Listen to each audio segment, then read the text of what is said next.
राधे राधे। जय माता की भक्तों, आप सभी का स्वागत करती हूँ स्पिरिचुअल ज्ञान साधना में। और आप सभी से अनुरोध करती हूँ कि स्पिरिचुअल ज्ञान साधना को सब्सक्राइब कर लीजिए और बेल आइकन को प्रेस कर दीजिए ताकि आपको नई नई वीडियोस का नोटिफिकेशन मिलता रहे। पतित पावनी माता गंगा पवित्रता और दिव्यता के लिए पूजनीय है। माता गंगा के कण कण अनेकों देवी देवता विराजमान हैं। गंगा नदी का स्वच्छंद बहता हुआ स्वच्छ और निर्मल जल अनेकों निर्जीवों को जीवन प्रदान करता है। पतित पावनी माता गंगा का जल हर तरह से पवित्र माना जाता है। जय माता की, राधे राधे। कैसे हैं आप सभी लोग? आशा करते हैं सभी लोग बहुत अच्छे होंगे। बताने के लिए कमेंट में जय माता की, राधे राधे अवश्य ही लिखिएगा। आज के वीडियो में हम आप सभी को बहुत ही सुंदर कथा सुनाएंगे गंगा मैया के अवतरण की और गंगा दशहरा का प्रारंभ कैसे हुआ, गंगा मैया का अवतरण पृथ्वी पर कैसे हुआ, क्योंकि इससे पहले माँ गंगा स्वर्ग में बहती थी। तो इसकी हम बहुत ही सुंदर कथा सुनाएंगे। आप सभी लोग गंगा मैया का ध्यान करते हुए, भगवान शिव का ध्यान करते हुए कथा को सुनिएगा और बहुत ही सुंदर ज्ञानवर्धक कथा है। महाराज भगीरथ के कठिन प्रयासों से गंगा अवतरण भगवती गंगा का धरती पर अवतरण सतयुग में ज्येष्ठ शुक्ल दशमी तिथि बृहस्पतिवार को हुआ था। तो बहुत ही सुंदर आज त्योहार है। आज रविवार का दिन है और ज्येष्ठ मास की दशमी तिथि, ज्येष्ठ मास के शुक्ल पक्ष की 10वीं तिथि है और आज गंगा दशहरा है। आज के दिन का बहुत अधिक महत्व होता है। सभी गंगा भक्तों को माँ गंगा के पावन अवतरण पर्व की हार्दिक शुभकामनाएं और बधाई और बहुत सारी बधाई। तो चलिए माँ गंगा का ध्यान करते हुए शुरू करते हैं आज की कथा। बोलिए गंगा मैया की जय। गंगा जाह्नवी और भागीरथी कहलाई जाने वाली गंगा भारत की सबसे महत्वपूर्ण नदियों में से है। ये एक नहीं बल्कि भारतीय मान्यताओं में ये अत्यधिक पूजनीय है। एक पौराणिक कथा के अनुसार अति प्राचीन समय में पर्वतराज हिमालय और सुमेरु पर्वत की पुत्री मैना की अत्यंत रूपवती एवं सर्वगुण संपन्न 2 कन्याएं थीं।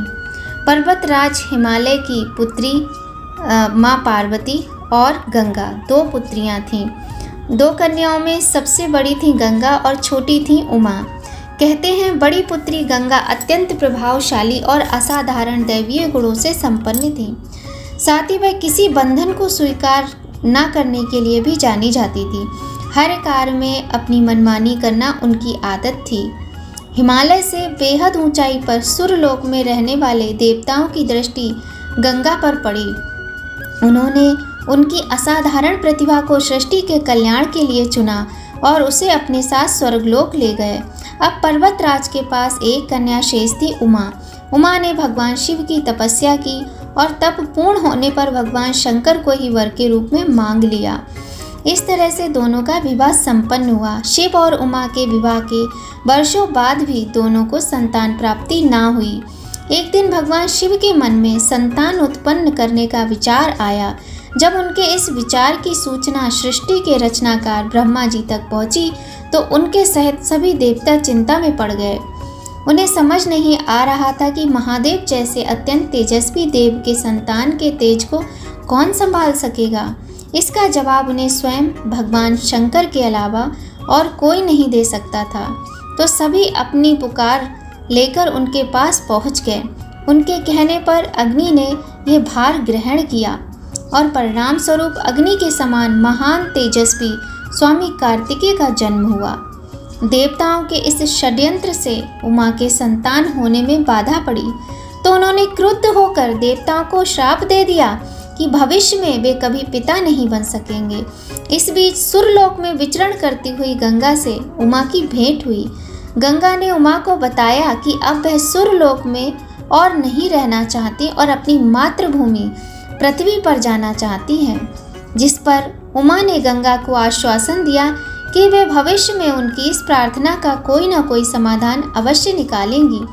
यहीं से गंगा के पृथ्वी पर आने की कथा का एक नया अध्याय प्रारंभ होता है, जो कि भगवान राम की नगरी अयोध्या से जुड़ा है, जिसे पुराणों में अयोध्यापुरी के नाम से जाना जाता है। वहाँ सगर नाम के एक राजा थे जिनकी कोई संतान नहीं थी। सगर राजा की 2 रानियां थीं, केशिनी तथा सुमति, किंतु दोनों से ही राजा को पुत्र की उत्पत्ति नहीं हो रही थी, जिसके फलस्वरूप उन्होंने दोनों पत्नियों को साथ लेकर हिमालय के भृगु प्रसरवण नामक प्रांत में तपस्या करने का फैसला लिया। एक लंबी तपस्या के बाद महर्षि भृगु राजा उनकी पत्नियों से प्रसन्न हुए और वरदान देने के लिए प्रकट हुए। उन्होंने कहा, हे राजन, तुम्हारी तपस्या से मैं अत्यंत प्रसन्न हूँ। तुम्हारी दोनों पत्नियों को पुत्र का वरदान देता हूँ, लेकिन दोनों में से एक पत्नी को केवल एक पुत्र की प्राप्ति होगी जो वंश को आगे बढ़ाने में सहायक साबित होगा।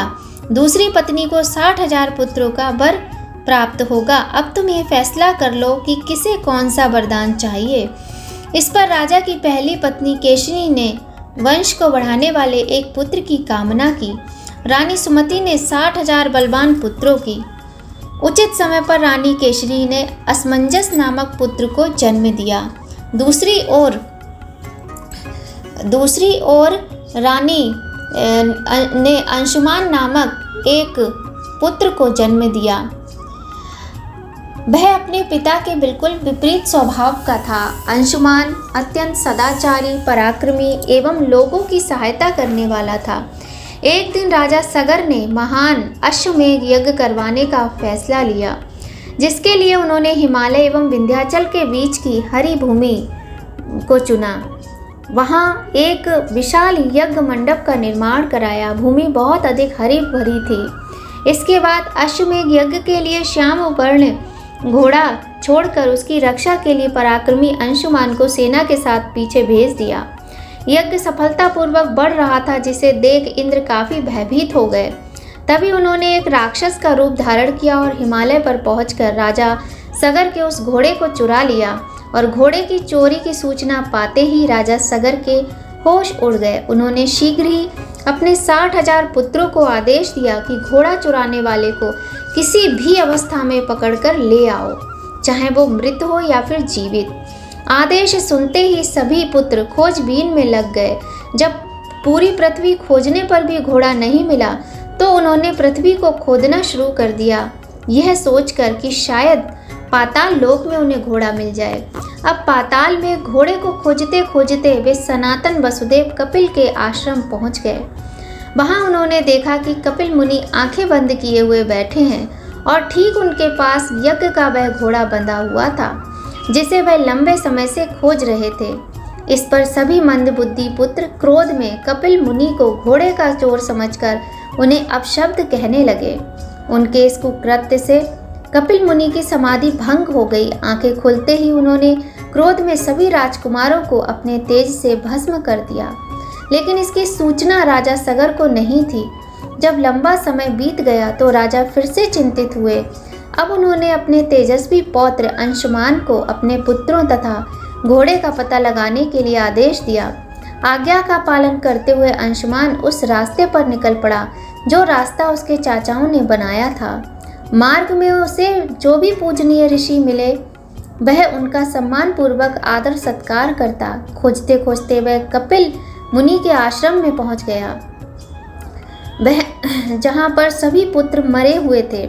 यह दृश्य देख वह बेहद आश्चर्यचकित हुआ। उसने देखा कि भूमि पर उसके 60,000 चाचाओं के भस्म हुए शरीरों की राख पड़ी थी और पास ही यज्ञ का घोड़ा चल रहा था। यह देख वह निराश हो गया। अब उसने राख को विधि पूर्वक प्रवाह करने के लिए जलाशय खोजने की कोशिश की, लेकिन उसे कुछ न मिला। तभी उसकी नज़र अपने चाचाओं के मामा गरुण पर पड़ी।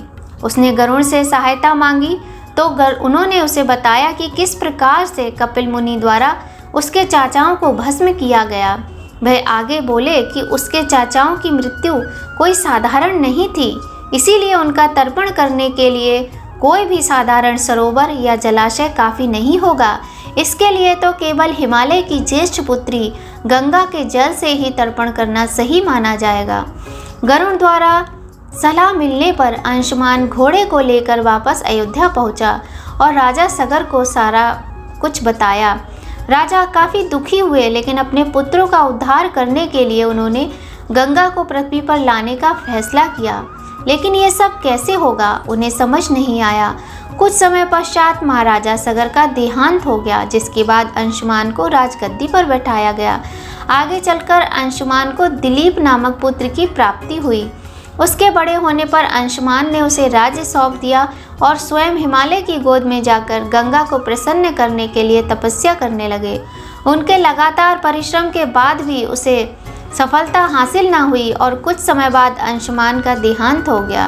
अंशुमान की तरह ही उनके पुत्र दिलीप ने भी राज्य अपने पुत्र भगीरथ को सौंपकर गंगा को पृथ्वी पर लाने के लिए तपस्या शुरू कर दी, लेकिन उन्हें भी कोई फल हासिल न हुआ। दिलीप के बाद भागीरथ ने भी गंगा तपस्या का फैसला किया, लेकिन उनकी कोई संतान न होने के कारण उन्होंने राज्य का भार मंत्रियों को सौंपकर हिमालय जाने का फैसला किया। उनकी कठोर तपस्या से आखिरकार भगवान ब्रह्मा प्रसन्न होकर उनके सामने प्रकट हुए और मनोवांछित फल मांगने के लिए कहा। भगीरथ ने ब्रह्मा जी से कहा, हे प्रभु, मैं आपके दर्शन से अत्यंत प्रसन्न हूँ। कृपया आप मुझे सगर के पुत्रों का उद्धार करने के लिए गंगा का जल प्रदान कर दीजिए तथा साथ ही मुझे एक संतान भी दें ताकि इक्ष्वाकु वंश नष्ट ना हो जाए। भागीरथ की प्रार्थना सुन ब्रह्मा जी मुस्कुराए और बोले, हे वत्स, मेरे आशीर्वाद से जल्द ही तुम्हारे यहाँ एक पुत्र होगा, किंतु तुम्हारी पहली मांग गंगा का जल देना ये मेरे लिए अत्यंत कठिन कार्य है, क्योंकि जब गंगा जी वेग के साथ पृथ्वी पर अवतरित होंगी तो उनके वेग को पृथ्वी कैसे संभाल सकेगी, अर्थात पृथ्वी नहीं संभाल सकेंगी। ब्रह्मा जी आगे बोले, यदि गंगा के वेग को संभालने की किसी में क्षमता है तो वह है केवल महादेव। इसीलिए तुम्हें पहले भगवान शिव को प्रसन्न करना होगा। यह बोलकर ब्रह्मा जी वापस ब्रह्मलोक की ओर प्रस्थान कर गए। उनके जाते ही अगले 1 वर्ष तक भगीरथ ने एक पैर के अंगूठे के सहारे खड़े होकर महादेव जी की तपस्या की। इस दौरान उन्होंने वायु के अलावा किसी भी चीज को ग्रहण नहीं किया। उनकी इस कठोर तपस्या से प्रसन्न होकर महादेव जी ने उन्हें दर्शन दिए और बोले, हे परम भक्त, तुम्हारी भक्ति से मैं अत्यंत प्रसन्न हूँ। मैं तुम्हारी मनोकामना को अवश्य पूर्ण करूँगा, जिसके लिए मैं अपने मस्तक पर गंगा जी को धारण करूँगा। इतना कहकर भगवान शिव वापस अपने लोक चले गए। यह सूचना जब गंगा जी तक पहुँची तो वह चिंतित हो गईं, क्योंकि वह सुरलोक नहीं छोड़ना चाहती थीं। उन्होंने योजना बनाई कि वह अपने प्रचंड वेग से शिवजी को बहाकर पाताल लोक ले जाएंगी। परिणाम स्वरूप गंगा जी भयानक वेग से शिवजी के सिर पर अवतरित हुई, लेकिन शिवजी ने गंगा की मंशा को समझ लिया। गंगा को अपने साथ बांधे रखने के लिए महादेव जी ने गंगा की धाराओं को अपनी जटाओं में धीरे धीरे बांधना शुरू कर दिया। अब गंगा जी इन जटाओं से बाहर निकलने में असमर्थ थीं। गंगा जी को इस प्रकार शिवजी की जटाओं में विलीन होते देख भगीरथ ने शिव शंकर जी की तपस्या फिर से की। भगीरथ के इस तपस्या से शिवजी फिर से प्रसन्न हुए और आखिरकार गंगा जी को हिमालय पर्वत पर स्थित बिंदुसर में छोड़ दिया। छूटते ही गंगा जी 7 धाराओं में बट गईं। इन धाराओं में से पहली 3 धाराएं हिलादिनी, पावनी और नलिनी पूर्व की ओर प्रवाहित हुईं। अन्य 3 सुचक्षु, सीता और सिंधु धाराएं पश्चिम की ओर बहीं और आखिरी एवं 7वीं धारा महाराज भगीरथ के पीछे पीछे चल दी। महाराज जहाँ भी जाते वह धारा उनका पीछा करती। एक दिन गलती से चलते चलते गंगा जी उस स्थान पर पहुंची जहाँ ऋषि जहनु यज्ञ कर रहे थे। गंगा जी बहते हुए अनजाने में उनके यज्ञ की सारी सामग्री को अपने साथ बहाकर ले गईं, जिस पर ऋषि जी को बहुत क्रोध आया और उन्होंने क्रुद्ध होकर गंगा का सारा जल पी लिया। यह देख समस्त ऋषि मुनियों को बड़ा विस्मय हुआ और वे गंगा जी को मुक्त करने के लिए उनकी स्तुति करने लगे। अंत में ऋषि जहनु ने अपने कानों से गंगा जी को बहा दिया और उसे अपनी पुत्री के रूप में स्वीकार कर लिया। तब से गंगा जी का नाम जाह्नवी भी पड़ा। इसके पश्चात वे भगीरथ के पीछे चलते चलते उस स्थान पर पहुंची जहां उसके चाचाओं की राख पड़ी थी। उस राख का गंगा के पवित्र जल से मिलन होते ही सगर जी के सभी पुत्रों की आत्मा स्वर्ग की ओर प्रस्थान कर गई। इस तरीके से बड़ी ही कठिन तपस्या के साथ भगीरथ जी ने अपने पूर्वजों को मुक्ति दिलाई और गंगा माँ का अवतरण हुआ। गंगा माँ के अवतरण दिवस को गंगा दशहरा के रूप में मनाया जाने लगा। गंगा दशहरा का दिन बहुत ही शुभ और पवित्र माना जाता है। गंगा जी के इस पवित्र दिन पर दान आदि करने का भी विशेष महत्व है और ज्येष्ठ मास के शुक्ल पक्ष की 10वीं तिथि को गंगा जी का अवतरण हुआ था। इस कारण से इसे गंगा दशहरा के नाम से जाना जाता है। गंगा सप्तमी के दिन माँ गंगा के जन्मदिन में मनाया जाता है और वहीं ज्येष्ठ मास की शुक्ल पक्ष की 10वीं तिथि को गंगा जी के अवतरण का दिन गंगा दशहरा मनाया जाता है। गंगा मैया हमारे प्रत्येक शुभ कार्य में गंगा जल की आवश्यकता होती है, चाहे वो भगवान नारायण की पूजा हो, चाहे भगवान शिव की पूजा हो और चाहे किसी व्यक्ति को मोक्ष की प्राप्ति करनी हो। जब व्यक्ति की मृत्यु होती है तो भी उसके मुख में गंगा जल डाला जाता है। तो गंगा जल बहुत ही महत्वपूर्ण होता है और बहुत ही दिव्य माना जाता है। इस तरह से आज की वीडियो में हमने गंगा मैया के जन्म की कथा सुनी। हमने जाना कि किस तरह से गंगा जी धरती पर आई थी और गंगा मैया का कैसे अवतरण हुआ था और कौन सा वो दिन था। तो वो वही दिन था। आशा करते हैं आज की वीडियो आपको बहुत अधिक पसंद आएगी। साथ ही यहाँ पर हम आपको ये भी बताते हैं कि आज गंगा दशहरा के दिन पितरों के निमित्त दान करने से, पितरों का तर्पण कराने से, पितरों को जल अर्घ देने से और पितरों के निमित्त जितने भी पूजा पाठ के कार्य होते हैं करने से बहुत अधिक पितृ प्रसन्न होते हैं और आशीर्वाद देते हैं, जिससे हमारे बहुत सारे जीवन के जो कष्ट होते हैं दूर होते हैं। आपको पता है, यदि व्यक्ति की कुंडली में पितृदोष नहीं होता है और पितरों का आशीर्वाद प्राप्त होता है तो सारे दोष स्वतः ही समाप्त हो जाते हैं। आज का दिन गंगा दशहरा का दिन पितरों के निमित्त पूजन के लिए, पितरों के निमित्त तर्पण के लिए, दान के लिए, दीपदान के लिए, अर्घ देने के लिए बहुत ही महत्वपूर्ण माना जाता है। तो आज के दिन तुलसी पूजा का भी विशेष महत्व है।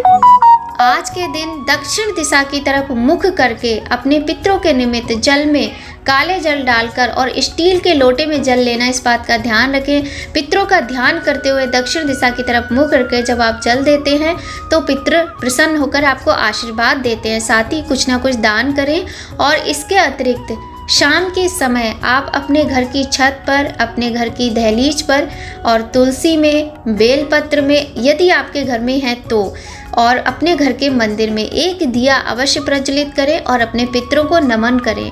जब पितृ शाम के समय दिया जलता हुआ देखते हैं तो उनका पथ प्रकाशित होता है, जिससे वो अत्यंत प्रसन्न होते हैं और अपने जो उनके वंश के लोग होते हैं उनको आशीर्वाद देकर जाते हैं, जिससे जीवन की बड़ी से बड़ी मुश्किलें भी आसान हो जाती हैं, कठिन से कठिन रास्ते भी आसान हो जाते हैं। तो इस तरह से गंगा दशहरा के दिन आपको कुछ ना कुछ अवश्य करना चाहिए। शिव जी की पूजा का विशेष महत्व है। शिवालय में जाकर शिव जी की पूजा करें और पितरों को याद करते हुए उनके लिए आप भगवान शिव से प्रार्थना करें कि आपके पितरों को मोक्ष की प्राप्ति हो। तो कुछ ना कुछ उपाय करके अपने जीवन को बहुत ही सुखमय, शांतिमय, सफलतादायक बनाएं और जीवन में खुशियां आएंगी। माँ लक्ष्मी की कृपा मिलेगी। आपके घर में संतान की, अन्न की, धन की, मान की, सम्मान की कोई कमी नहीं रहेगी। वीडियो पसंद आए तो लाइक अवश्य करना और पहली बार आए हैं तो चैनल को सब्सक्राइब करना, वीडियो को लाइक करना, शेयर करना और कमेंट में जय माता की राधे राधे अवश्य ही लिखना। तो आज की वीडियो का यहीं पर एंड करते हैं। मिलते हैं आपसे नई वीडियो में नई जानकारी के साथ। तब तक सभी लोग स्वस्थ रहिए, प्रसन्न रहिए, अपना और अपने अपनों का ख्याल रखिए। जय माता की, राधे राधे।